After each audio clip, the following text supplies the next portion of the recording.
भाषा आंदोलन यानी कि जनता को न्याय जनता की भाषा से मिले, इसी को लेकर आज एडवोकेट द्वारा जमुना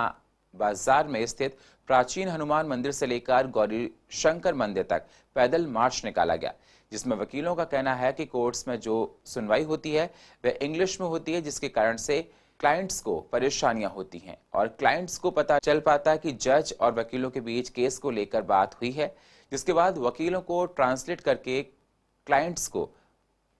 बेस्ट बताना पड़ता है।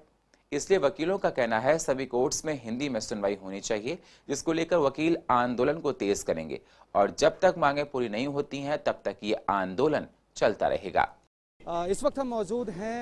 जमुना बाजार के प्राचीन हनुमान मंदिर में, जहां आप देख सकते हैं कि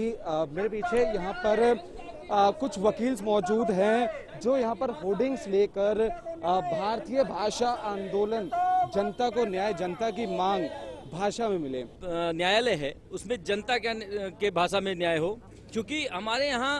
जो भाषा है न्यायालय में इस समय प्रयोग किया जा रहा है वो अंग्रेजी में है और पूरे दिल्ली में अंग्रेजी जानने वाले मात्र 3% लोग हैं जो अंग्रेजी को जानते हैं,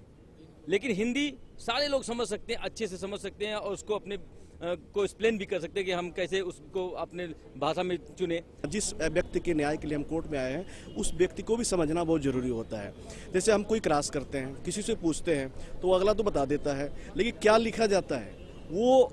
विटनेस को पता नहीं होता है, वो क्लाइंट को पता नहीं होता है। न्यायालयों में ज़्यादातर ट्रेंड है इंग्लिश लैंग्वेज का, वो इंग्लिश ही यूज़ करते हैं। तो अगर इस ट्रेंड को ख़त्म करने के लिए और न्यायालय में हिंदी भाषा लाने के लिए या जो क्षेत्रीय भाषा है, जो वहाँ की शासकीय भाषा है, उसको लाने के लिए मुहिम चलाई जाए। उच्च न्यायालय और सर्वोच्च न्यायालय इनमें अनिवार्य रूप से अंग्रेजी, क्योंकि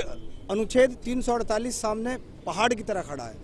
इसीलिए भारतीय भाषा आंदोलन पूरे भारतवर्ष में जगह जगह आंदोलन, साइकिल यात्राएं और पैदल यात्राएं करके जनता को जगाने का कार्य करते हैं। दिल्ली की अदालतों में और हरियाणा में जैसे कि आप जानते हो कि हिंदी में कार्य शुरू हो गया है। इसके अलावा उड़ीसा में कार्यक्रम बहुत जोरों पर है, वहां पर भी क्षेत्रीय भाषाओं में कार्य स्टार्ट हो। छोटे डिस्ट्रिक्ट कोर्टों में तो फिर भी एक बार को हिंदी चलो थोड़ी बहुत चल जाती है, लेकिन हाई कोर्ट और सुप्रीम कोर्ट में तो कंपलसरी है। इससे बहुत से लोग ऐसे हैं जिनको केस का पता ही नहीं होने कि हम पे क्या चल रहा है क्या नहीं चल रहा। डिस्ट्रिक्ट कोर्ट हो, चाहे सुप्रीम कोर्ट हो, चाहे हाई कोर्ट हो, सभी में जो स्पीकिंग होती है, जो दलीलें होती है वो इंग्लिश में होती है और कहीं ना कहीं जिसकी वजह से जो क्लाइंट्स होते हैं वकील के, उनको खासी दिक्कतें उठानी पड़ती है कि बाद में उन्हें ट्रांसलेट करके हिंदी में समझाना पड़ता है। और साथ ही साथ जो ये भी दिक्कत पैदा हो जाती है कि जब वकील और जज के बीच में जो सुनवाई हो रही होती है वो उनके क्लाइंट को नहीं समझ में आती। कैमरा पर्सन महेंद्र बोरा के साथ कुणाल।